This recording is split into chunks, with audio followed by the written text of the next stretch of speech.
Salamu alaykum wanagrupu wenzangu. Mimi niko Kigamboni hapa, niko na wadau wa hii shughuli yetu ya kutoa mavazi. Kwa hiyo mimi nimetoa nilichojaliwa, naombeni ambao hamjatoa mtoe kwa ajili ya Allah.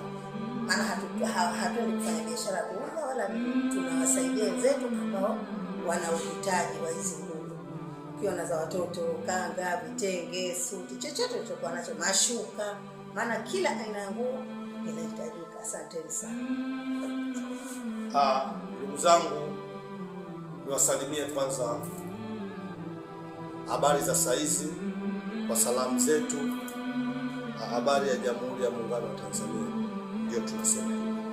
Ndugu zangu, bado zoezi letu linaendelea, na leo tumekuja kwa mama yetu, mpendwa wetu, ndugu yetu, mwanaharakati mwenzetu, mpenda heri. Tumekuja kuchukua mzigo. Alitupigia simu akahitaji kwamba jamani, mimi nishakusanya mzigo kama mnavyoona, tayari nguo zimepatikana, ndio hizi nimekabidhiwa hapa. Tupo katika zoezi letu na zoezi letu linaendelea. Ndugu zangu, kwa wale ambao wanahisi kwamba haya ni masiara, si masiara. Sisi tunaendelea na zoezi letu na tarehe zetu zinakwisha sasa. Tarehe 20 kumbukeni, ndio tumesema itakuwa ni mwisho wa zoezi hili wa projekti hii ya awali. Mradi wetu wa kwanza wa kuvisha watu tutakuwa tarehe 20 ndio mwisho. Tutakwenda sasa kuwapelekea wahusika.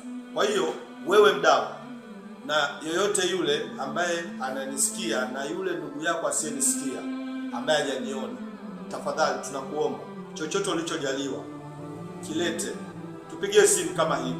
Sisi tumetoka huko, tumekuja nyumbani, katupa mzigo, tunaenda kukusanya. Na wewe tupigie simu kama unahisi labda hutaweza kufika tulipo, tupigie simu, tutaufuata mzigo, tukusanye, twende tukawaabishe ndugu zetu, twende tukawaabishe mashabiki zetu, twende tukawaabishe binadamu wenzetu. Na hii ndio agizo alilotutuma Mwenyezi Mungu, na ni upendo kuongeza faraja kwa wale wenye uhitaji, lakini pia hii ni njia inakusafishia wewe kama alivyofanya mama yangu hapa, na wewe pia jitahidi kufanya kama hivi. Asanteni sana. Salamu alaykum wanagrupu wenzangu. Mimi niko Kigamboni hapa, niko na wadau wa hii shughuli yetu ya kutoa mavazi. Kwa hiyo mimi nimetoa nilichojaliwa.